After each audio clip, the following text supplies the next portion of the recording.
Many of you here in the fire station. I'm David Adair, Head of Community Affairs at PwC, and as many of you will know, PwC, or PricewaterhouseCoopers as we formerly know, have a long history of supporting Southwark. So we're delighted to have not only the Commander of the Fire Service here, but also the Mayor of Southwark, Abdul Mohammed. PwC have been in Southwark for over 20 years, and in fact we have Anne Wolfe here, who started our community programmes many years ago, when we were where the Shard is. And when we built our new building next door to the fire station, which is the most environmental office space in Europe, running 40% on recycled cooking oil, I have to get that in, which was supporting a refinery in Southwark, which again is local jobs in Southwark, so we're delighted to be doing that. The challenge was to convince the management board to use this for social purpose. And I'm pleased to say that it is now a social enterprise hub, and we have Blossom's Healthcare at the top of the building, who give time and support to some of the apprentices on the programme here. We have the School for Social Entrepreneurs, an amazing place where people come from the community with a solution to an issue and get trained at the school. We have our own Centre for Social Impact, because what do accountants do? We count things, so if we can't help look at the value of what this community investment does, who can? And then we have Social Enterprise UK, who are the membership organisation for social enterprises. But the cherry on the cake is Brigade. It's a triple sector partnership between ourselves, De Vere Venues, and Michael Westenbrink, who's at the back. We even employed a Dutch manager specially for today, but thank you, Michael, to you and all your staff for your help. And then the Beyond Food Foundation, Simon Boyle, who's here, who will be talking in a minute about the apprentices. But before we start, I'd like to formally introduce the Mayor of Southwark, Councillor Abdul Mohammed. Thank you.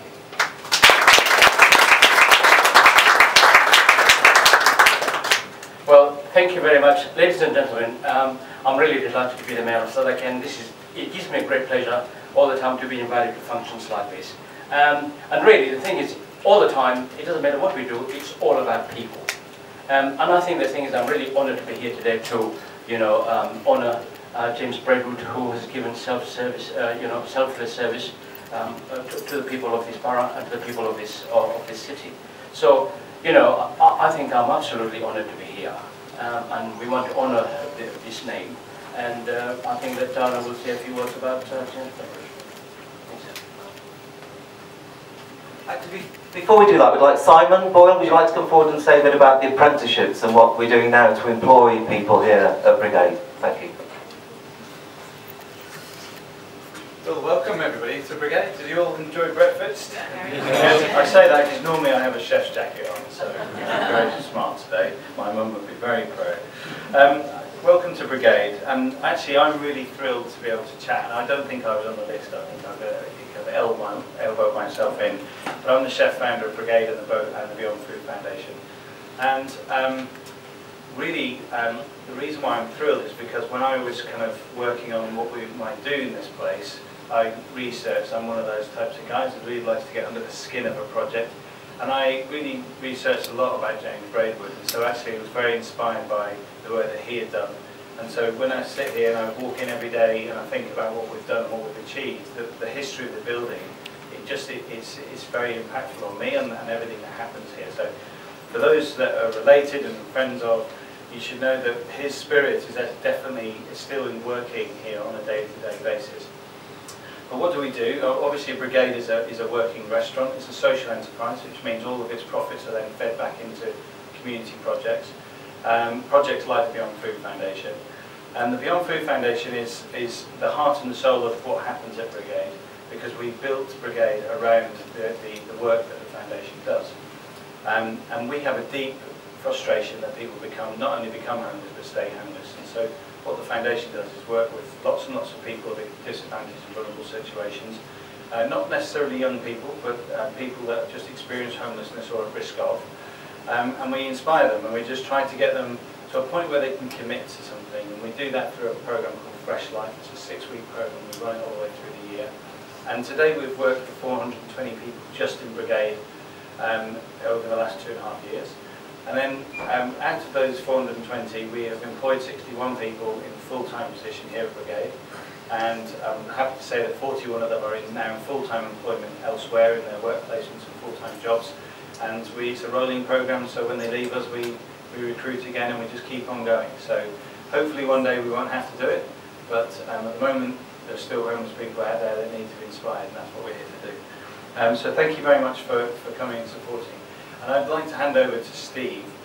And where there's Steve. Steve said, could you introduce me just really quickly? But I'm not going to do that. I'm not going to do that because I think Steve is the person that really, with Diana, have really pulled this together today. And I just think we put an enormous amount of effort, and he helped us make the whole project happen, actually, from building Brigade all the way through to today. So I'll hand you over to Steve, the Operations Director of PwC.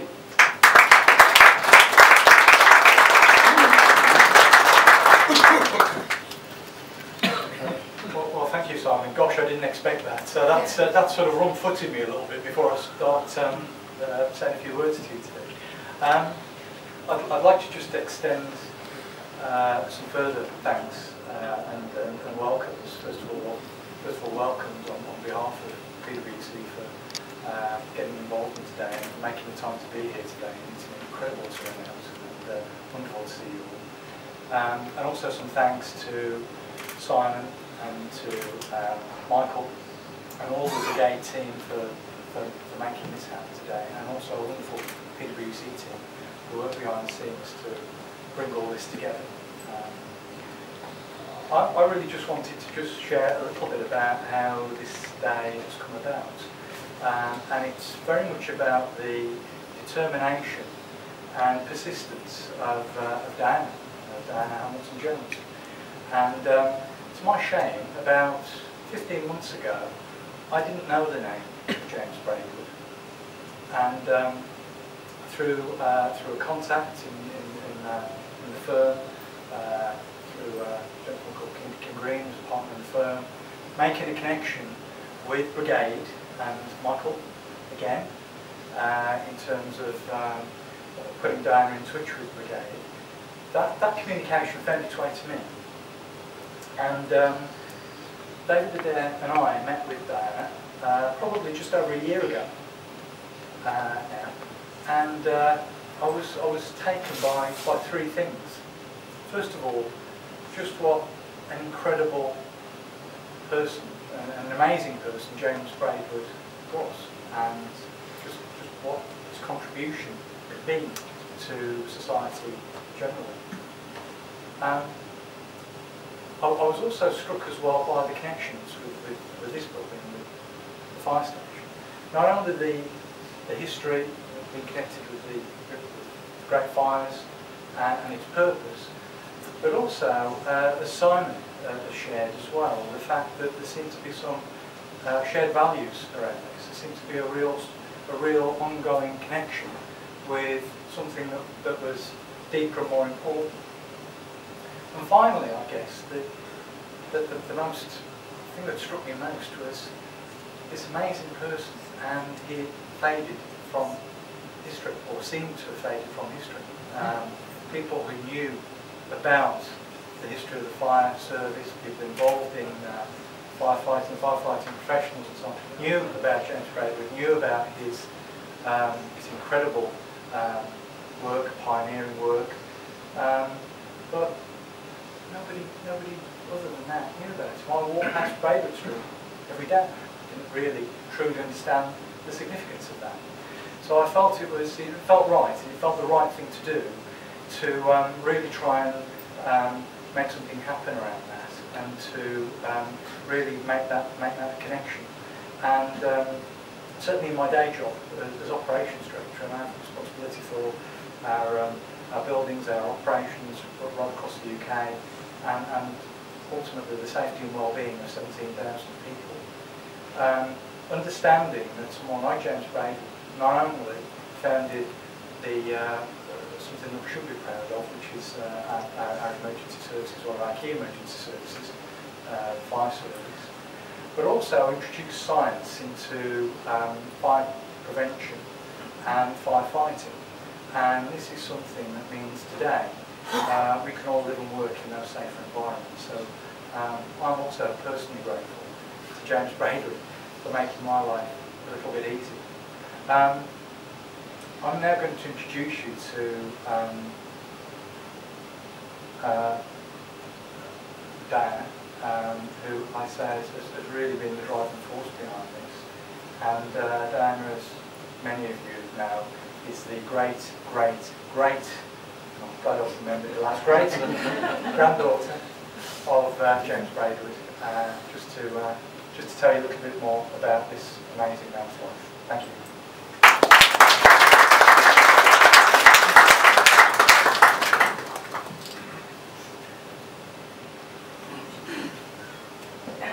Excuse me, I'm going to read this. Good morning, ladies and gentlemen. Thank you all for coming here today to celebrate and honour James Braidwood, the father of the modern British fire service, and my great-great-great-grandfather. I'd like to take this opportunity to thank a few people without whom we would not all be gathered here today. Firstly, someone to whom I owe great thanks for his generosity of time and resources, as well as his enthusiasm for the project, is Steve Sherwood, Director of UK Infrastructure Services at PricewaterhouseCoopers and our host this morning. Steve has also provided a great team of people who have helped to coordinate today's event. Would you excuse me while I just get... Sorry, I don't normally do public speaking. Special thanks to Ben Sharratt, who has spent many hours going through the material provided and putting together the exhibition, together with the assistance of Karina Kay. David Franklin for overseeing the project, Sonia Fowles for keeping the ball rolling, David Adair for his many contributions, and the wonderfully talented team at Brigade for serving such delicious hors d'oeuvres and providing the space in the restaurant for the bronze. I would also like to make special mention of Dr. Frank Rushbrook, former fire master of Lothian and Borders Fire Service in Edinburgh, and the inspiration behind this project. It was he who honoured James Braidwood by commissioning the original 7-foot bronze by the Glaswegian artist Kenny Mackay and unveiling it in September 2008 on Parliament Square in Edinburgh. Like his hero, James Braidwood, Dr. Rushbrook initiated many changes and improvements to firefighting, including establishing the first University Department of Fire Safety Engineering at the University of Edinburgh in 1973. His vision led to a greater understanding of how buildings respond to fire and how to prevent, fight and investigate fire. I had hoped that Dr. Rushbrook might be able to join us today, but very sadly he died on the 17th of February this year, just a few months short of his 100th birthday. Who was James Braidwood? I hope that after today's event, more people will know the answer to that question. He was born in 1800 in Edinburgh, the son of a cabinet maker. He joined his father's building firm, and his training as a surveyor gave him exceptional knowledge of the behaviour of building materials and the housing conditions in the old town of Edinburgh. Following a series of deadly fires which culminated in the Great Fire of Edinburgh in 1824, the authorities and insurance company brigades were persuaded to work together and appointed James Braidwood as the first superintendent of fire engines at the very young age of 24. Thus, the world's first effective municipal fire brigade was born. His beautifully kept logbooks show that he studied every fire with a view to increasing his knowledge and improving the service. A first edition of his manual on firefighting and fire engines has been signed by every fire master of the Edinburgh Fire Service, including, of course, Dr. Rushbrook. News of the success spread to London, and in 1833 he was invited here and became the first superintendent of the London Fire Engine establishment. In this capacity he also carried out fire prevention surveys at, for example, the Royal Naval Dockyards and Buckingham Palace. His manual on firefighting includes many basic principles which are still quoted during fire training today. He also invented one of the first forms of breathing apparatus to be used by firemen. Making changes to established behaviours and challenging large institutions to review the manner in which they operate was as difficult then as it is today. But James Braidwood's quiet determination and professional knowledge eventually brought about a change in attitude and approach to firefighting. The newspaper, The British Workman, of September the 1st, 1861, wrote, "His career in London was at first very difficult. He had all sorts of prejudice to contend against. The dislike to innovation was so great that nothing but the utmost tact and kindness, combined with unwearied perseverance, could have overcome it. He possessed the qualities needed." Sadly, not all the advice he gave was taken in time to save him from a premature death in 1861, when he perished during the Great Fire of the Tooley Street warehouses on the 22nd of June that year. Queen Victoria was notified of Mr. Braidwood's death and wrote in her diary, "Poor Mr. Braidwood of the Fire Brigade has been killed. The loss of property was fearful. A good deal of shipping had been destroyed, and the fire was still raging. It made one very sad." The Illustrated Times wrote of his funeral, "No event of the kind has excited so much general interest since the burial of the Duke of Wellington. Braidwood seems to have been a man of singular worth, such a servant as the public seldom has." Despite James Braidwood's incomparable contribution to society, he remains little known, unlike some of his contemporaries. He was a humble, religious man who devoted his life to the fire service. Any time not spent working was given to charitable works and his family. He did not seek the limelight. I would have liked to be able to honour my ancestor with a 7-foot bronze on Tooley Street today, but due to costs and red tape, this is just not possible. However, in many respects, the smaller version of the bronze, which will be housed here at Brigade, is in fact in the perfect place. This building was erected in 1879 by the then Metropolitan Fire Brigade as a direct result of the need to expand the fire service. Since it has been in the hands of PwC, it has been transformed not only into the Restaurant Brigade, but is also the vibrant hub for social enterprise. Using the same values of business and social responsibility espoused by James Braidwood, the old fire station now houses programs which develop opportunities for vulnerable people. In 2000, Brian Henham wrote the biography of James Braidwood entitled True Hero. And as Brian is with us today, I am sure he will not object by my closing with a quote from his book. Today, James Braidwood is very much an unsung hero, which almost certainly is the way that he would have preferred it, but not the way that it should be. He was a true pioneer, a man of vision, a man for his time, a man strong both in body and mind. He created a new science where none existed before. He gave his life's effort, often against overwhelming odds, and finally he gave his life, all in the struggle against the scourge of fire. In so doing, he became the father of the modern British fire service, and it is as such that he should always be remembered. Ladies and gentlemen, James Braidwood.